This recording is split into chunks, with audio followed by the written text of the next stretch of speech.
আসসালামু আলাইকুম প্রিয় শিক্ষার্থীবৃন্দ, আমি আপনাদের আরিফ স্যার। তোমারও কি এসএসসি 26 পরীক্ষায় সাধারণ গণিতে অকৃতকার্য এসেছে? তাহলে একটি কথা মনে রাখবে, একবার ফেল করা মানেই গণিতে তুমি দুর্বল নও। হয়তো তোমার গণিত শেখার পদ্ধতিটা ভুল ছিল, আর সেই ভুলটাই ঠিক করতে শুরু হতে যাচ্ছে আমাদের এসএসসি 26 রিস্টার্ট ব্যাচ। অনেক শিক্ষার্থী গণিত দেখলেই ভয় পায়। তারা ভাবে এই ম্যাথ সে সলিউশন করতে পারবে না, আবার ভাবে এত বড় অঙ্ক আমি কিভাবে সমাধান করব, আবার ভাবে কোন সূত্র কোথায় ব্যবহার করব সেটাই তো আমি বুঝি না। আর এর ফলশ্রুতিতে দেখা যায় পরীক্ষার হলে গিয়ে জানা অঙ্কগুলো সে পরীক্ষার হলে গিয়ে ভুল করে চলে আসছে, অথবা সময়ের অভাবে সবগুলো প্রশ্নের উত্তর দিতে পারছে না। কিন্তু এবার আমরা তোমাদেরকে অঙ্ক শেখাবো একদম শূন্য থেকে, সহজভাবে এবং ধাপে ধাপে। এবং যে শিক্ষার্থী গণিতে পিছিয়ে আছে তাকেও পরীক্ষার উপযোগী করে তোলা হবে ইনশাআল্লাহ আমাদের এই কোর্সের মাধ্যমে। আমাদের কোর্সে যা যা থাকছে সেগুলো হলো কঠিন অঙ্ককে সহজ পদ্ধতিতে বুঝিয়ে দিব, প্রতিটি গুরুত্বপূর্ণ অধ্যায়ের বেসিক কনসেপ্ট ক্লিয়ার করব, পরীক্ষায় আসার মতো গুরুত্বপূর্ণ অঙ্কগুলো আমরা করব, বারবার পরীক্ষায় যে অঙ্কগুলো আসে সেই ধরনের অঙ্ক আমরা বেশি গুরুত্ব দিব, অঙ্ক করার সঠিক নিয়ম এবং কৌশল সম্পর্কে জানাবো, কোথায় ভুল করলে নম্বর কাটা যায় সেগুলো সম্পর্কে জানবো। আমাদের উদ্দেশ্য তোমাকে শুধু অঙ্ক দেখানো নয়, অঙ্ক দেখে যেন তুমি বলতে পারো হ্যাঁ এটি আমি করতে পারবো। হয়তো তুমি এইবার পরীক্ষায় ভালো করতে পারোনি, হয়তো পরিবারের কাছে হতাশ হয়েছো, হয়তো বন্ধুদের কাছে নিজেকে অনেক ছোট মনে করছো, কিন্তু একটা পরীক্ষার ফলাফল তোমার ভবিষ্যৎকে নির্ধারণ করে দেয় না। তোমার সামনে আবার সুযোগ এসেছে, তাই এবার হতাশ হয়ে চুপ করে বসে না থেকে এখন থেকেই তোমার প্রস্তুতি শুরু করো, এবং তুমি এমন ভাবে প্রস্তুতি শুরু করো যেন তুমি আগামী পরীক্ষায় A+ নিশ্চিত করতে পারো। এবং আমি আশা করি আমার শিক্ষার্থীবৃন্দ যারা আমার সঙ্গে রিস্টার্ট ব্যাচ শুরু করবে ইনশাআল্লাহ তারা সাধারণ গণিতে A+ নম্বর নিয়ে পরীক্ষার হল থেকে বের হয়ে আসবে, এবং তারা বাধ্য হবে আমাকে জানাতে যে স্যার আলহামদুলিল্লাহ আমি সাধারণ গণিতে A+ নম্বর নিশ্চিত করে পরীক্ষার হল থেকে বের হয়েছি। এবং পরীক্ষা যখন রেজাল্ট প্রকাশ হবে তখন আবার আমাকে ধন্যবাদ জানিয়ে বলবে স্যার আপনি আমাদেরকে অনেক হেল্প করেছেন আমার সাধারণ গণিতে A+ পাওয়ার জন্য। তো আমি এখন তোমাদেরকে জানাবো আমি কিভাবে তোমাদেরকে পড়াবো, প্লাস কোন কোন চ্যাপ্টারে তোমাকে বেশি বেশি পড়তে হবে। যেহেতু তুমি এসএসসি 26 সালের শর্ট সিলেবাসের স্টুডেন্ট ছিলে, তার মানে যখন তুমি এসএসসি 27-এ যখন তুমি পুনরায় পরীক্ষা দেবে তখনও কিন্তু তোমার শর্ট সিলেবাসের উপরই তোমার পরীক্ষাটা হবে। তোমাকে কিন্তু এসএসসি 27-এর মতো ফুল সিলেবাসে পরীক্ষা দিতে হবে না। তুমি যেহেতু এসএসসি 26-এ অকৃতকার্য হয়েছো, এর মানে তুমি যখন এসএসসি 27-এ যখন পরীক্ষা দিবে তখন কিন্তু তোমাকে শর্ট সিলেবাসে পরীক্ষা দিতে হবে।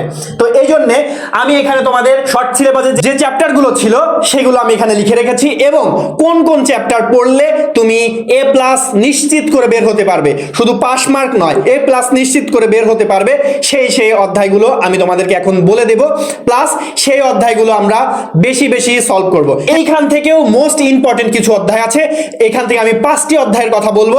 এই 5টি অধ্যায় যদি তুমি নখদর্পণে আনতে পারো ইনশাআল্লাহ তোমার A+ কেউ ঠেকাতে পারবে না। আমি এখন তোমাদেরকে দেখাবো কোন কোন চ্যাপ্টার থেকে বেশি প্রশ্ন আসে বা কোন কোন চ্যাপ্টার পড়লে শিওর শর্ট প্রশ্ন আসবেই আসবে।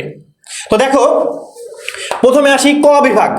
ক বিভাগে দেখো আমাদের আছে 3টি অধ্যায়, সেখানে আছে দ্বিতীয় অধ্যায় সেট ও ফাংশন, তৃতীয় অধ্যায় বীজগাণিতিক রাশি এবং 11তম অধ্যায় বীজগাণিতিক অনুপাত ও সমানুপাত। দেখো প্রত্যেকটা বিভাগ থেকে তোমাকে 2 সেট প্রশ্ন আসবে, দেখো 2 সেট করে প্রশ্ন আসবে, প্রত্যেকটা বিভাগ থেকে 2 সেট প্রশ্ন আসবে। তোমাকে লিখতে হবে কিন্তু প্রত্যেক বিভাগ থেকে কমপক্ষে একটি করে, মানে ন্যূনতম একটি করে তোমাকে লিখতেই হবে, একটি করে লিখতেই হবে। তার মানে দেখো 4 বিভাগ ক খ গ ঘ 4টি বিভাগ থেকে তোমাকে 4 সেট প্রশ্ন লিখতে হবে, কিন্তু তোমাকে মূলত লিখতে হবে কিন্তু মোট 5 সেট। তার মানে 4 বিভাগ থেকে 4 সেট প্রশ্ন লেখা বাধ্যতামূলক, এবং আরেকটি সেট যেটা তোমার ঐচ্ছিকভাবে তুমি দিতে পারো সেটা ঘ বিভাগ থেকে দিতে পারো, গ বিভাগ থেকে দিতে পারো, খ বিভাগ থেকে দিতে পারো, অথবা ক বিভাগ থেকে দিতে পারো। দেখো তোমাকে কিন্তু ভালো রেজাল্ট করার জন্য পুরো বই পড়তে হচ্ছে না এবং সবগুলো অধ্যায় কিন্তু পড়তে হচ্ছে না। দেখো ম্যাক্সিমাম স্টুডেন্ট জ্যামিতি নিয়ে ভয় থাকে। দেখো জ্যামিতির এখানে ব্যবহারিক জ্যামিতি আর বৃত্ত, এই দুইটা থেকে 2 সেট প্রশ্ন আসবে। তাহলে দেখো তোমার কাছে যেটা ভালো মনে হয়, তোমার কাছে যদি মনে হয় আমি বৃত্তটা ইজি আছে, বৃত্তটা আমি পড়বো, তাহলে তুমি দেখো বৃত্ত থেকে 1 সেট প্রশ্ন তুমি দিতে পারো। অথবা তুমি যদি মনে করো ব্যবহারিক জ্যামিতি আমার কাছে সহজ মনে হচ্ছে, আমি ব্যবহারিক জ্যামিতি লিখবো, ব্যবহারিক জ্যামিতি তুমি দিতে পারো, তবে ব্যবহারিক জ্যামিতিটা না দেওয়ার চেষ্টা করবে। আমি বলি তুমি বৃত্ত থেকে 1 সেট প্রশ্নের উত্তর দাও। আর এখানে আগে ক বিভাগেরটা শেষ করি। ক বিভাগের প্রথমে তুমি এখান থেকে দ্বিতীয় অধ্যায় এবং তৃতীয় অধ্যায়, এই দুইটি অধ্যায় এখান থেকে তুমি সলভ করো। দেখো সেট ও ফাংশন থেকে পরীক্ষায় প্রশ্ন আসে না এমনটি কিন্তু একদম দেখাই যায় না, এবং বীজগাণিতিক রাশি থেকেও যে প্রশ্ন আসে না সেটি কিন্তু কখনোই হয়নি। তার মানে দেখো সেট ও ফাংশন এবং বীজগাণিতিক রাশি এইটা যদি তুমি পড়ো তাহলে শিওর তুমি এখান থেকে 1 সেট প্রশ্ন কমন পাচ্ছ। 1 সেটের পরিবর্তে তুমি এখানে 2 সেট প্রশ্নই কমন পেয়ে যেতে পারো, হয়তো বা সেখানে গণঙে বীজগাণিতিক অনুপাত ও সমানুপাতের হয়তো কম্বিনেশন থাকতে পারে। তবে যেহেতু তোমার প্রত্যেকটা বিভাগ থেকে 1 সেট প্রশ্ন লিখতেই হচ্ছে, সেহেতু তুমি এখান থেকে 1 সেট প্রশ্ন দেওয়ার চেষ্টা করবে। তার মানে তুমি দ্বিতীয় এবং তৃতীয় অধ্যায় যদি পড়ো তাহলে কিন্তু তুমি এখানে কনফার্ম তুমি 1 সেট প্রশ্নের উত্তর দিতে পারবে। আর যদি তুমি মনে করো না আমি এখান থেকে একটি অধ্যায় পড়বো, সেই একটি অধ্যায় থেকে 1 সেট প্রশ্নের উত্তর দিব, সেটি যদি করতে চাও তাহলে আমি বলবো বীজগাণিতিক রাশি তুমি পড়ো। বীজগাণিতিক রাশি যদি এই অধ্যায়টা শুধু পড়ো, তৃতীয় অধ্যায়, তাহলে এখান থেকে তুমি 1 সেট প্রশ্ন চলে আসবে। তবে আমি আমার শিক্ষার্থীদেরকে বলবো রিস্ক কখনো নেবে না, যেহেতু তোমার হাতে 1 বছর সময় কিন্তু নেই। 27 সালের জানুয়ারিতেই কিন্তু তোমার পরীক্ষা শুরু হয়ে যাবে, এখন আগস্ট মাস চলছে, এখন থেকেই তুমি পড়ালেখার প্রতি যত্নশীল হবে। তার মানে দেখো ক বিভাগ থেকে তুমি দ্বিতীয় এবং তৃতীয় অধ্যায় পড়লে এখান থেকে শিওর 2 সেট তুমি প্রশ্ন উত্তর পাচ্ছ। হয়তো হতে পারে এমন যে এইখানে 2 সেটের প্রশ্ন এসেছে, সেই 2 সেট প্রশ্নের মধ্যে 1 সেট তুমি খুব ভালোভাবে পারো, কিন্তু আরেক সেটের ক খ পারো, গ নং পারো না। তার মানে এইখান থেকে তুমি 2 সেট দিতে পারছো না, তার মানে এখানে আমি স্কিপ করব, এইখান থেকে 2 সেট আমি দিব না, এখান থেকে 1 সেট দিব। তারপরে আসি খ বিভাগ, এখান থেকে তো 1 সেট দিতেই হবে, সেটি হচ্ছে আমাদের বৃত্ত। এইটা থেকে 1 সেট প্রশ্ন আসবেই আসবে, এইখান থেকে তুমি প্রশ্ন ইনশাল্লাহ এইখান থেকে তুমি প্রশ্নের উত্তরটা দিবে, বৃত্ত থেকে উত্তরটা দিবে।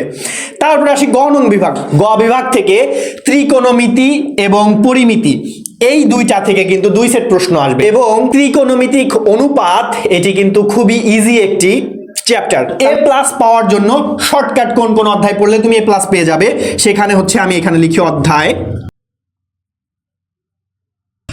তুমি পড়বে দ্বিতীয় অধ্যায়, তারপর পড়বে তৃতীয় অধ্যায়, আর এখান থেকে বৃত্ত খ বিভাগ থেকে পড়বে 8ম অধ্যায়।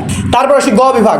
গ বিভাগ থেকে যদি তুমি মনে করো 2 সেট প্রশ্নকে উত্তর দিব, তাহলে তোমাকে ত্রিকোণমিতিক অনুপাত এবং পরিমিতি দুটোই তোমাকে জানতে হবে। এবং অনেক শিক্ষার্থীর কাছে ভয়ের বিষয় হচ্ছে পরিমিতি। 16 অধ্যায়টা অনেকেই পড়তে চায় না। তার মানে তুমি এখান থেকে যদি 9ম অধ্যায় পড়ো ত্রিকোণমিতিক অনুপাত, তাহলে তোমার এখান থেকে কিন্তু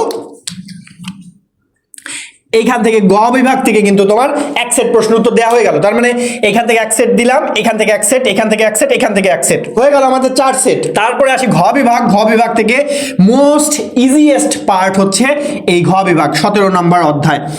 17 অধ্যায় পরিসংখ্যান থেকে মানে যেই স্টুডেন্ট সারা বছর পড়ালেখা করেনি, পরীক্ষার আগ মুহূর্তে এসে শুধু একটু পড়ালেখা করেছে, সেও পরিসংখ্যান থেকে অ্যান্সার করতে সে দ্বিধাবোধ করে না, এবং সে চেষ্টা করে পরিসংখ্যান থেকে 2 সেট দেওয়ার জন্য।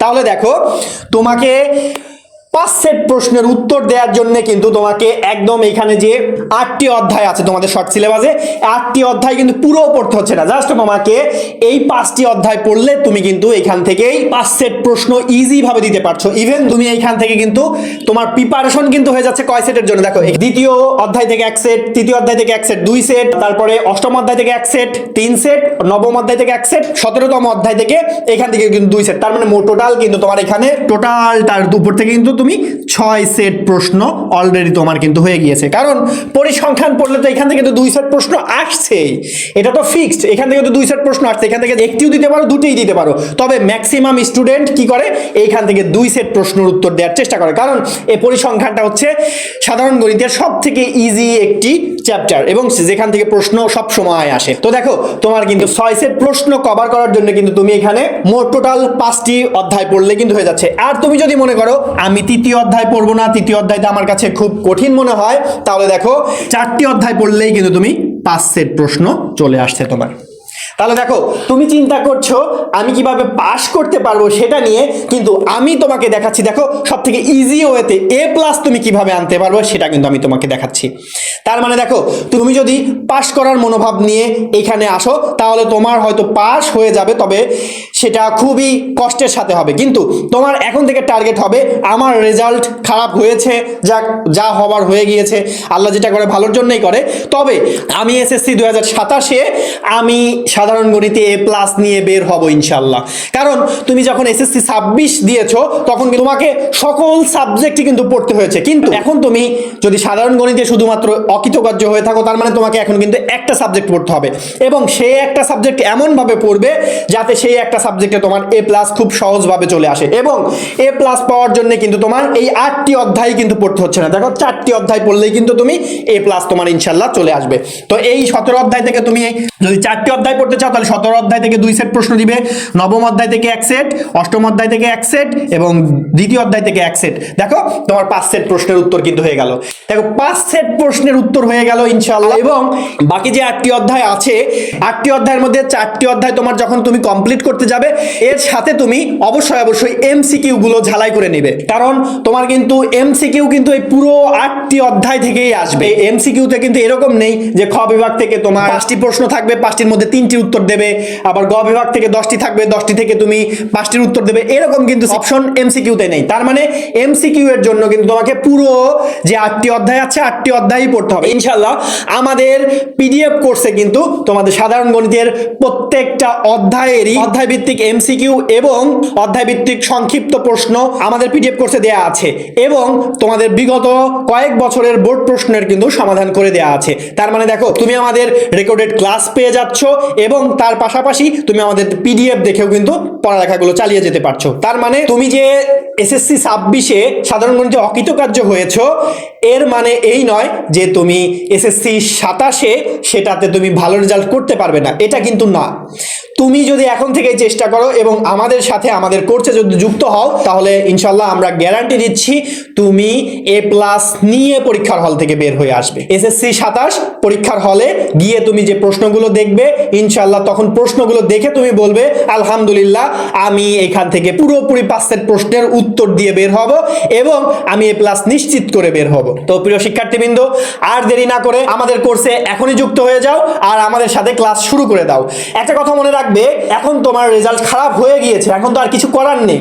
এখন তুমি ওই রেজাল্ট খারাপ হয়েছে জন্য সময় নষ্ট করবে, প্লাস তুমি মনে করবে আমার দ্বারা আর সম্ভব না, এই চিন্তা ভাবনা থেকে বের হয়ে এসে তুমি এখন থেকে আমাদের কোর্সে যুক্ত হয়ে যাও এবং আমাদের সাথে পথ চলা শুরু করো। ইনশাআল্লাহ তোমার এসএসসি 27-এর সাধারণ গণিতের প্রস্তুতি হবে গোছালো এবং প্রস্তুতিটা হবে এ প্লাস প্রাপ্তির প্রস্তুতি।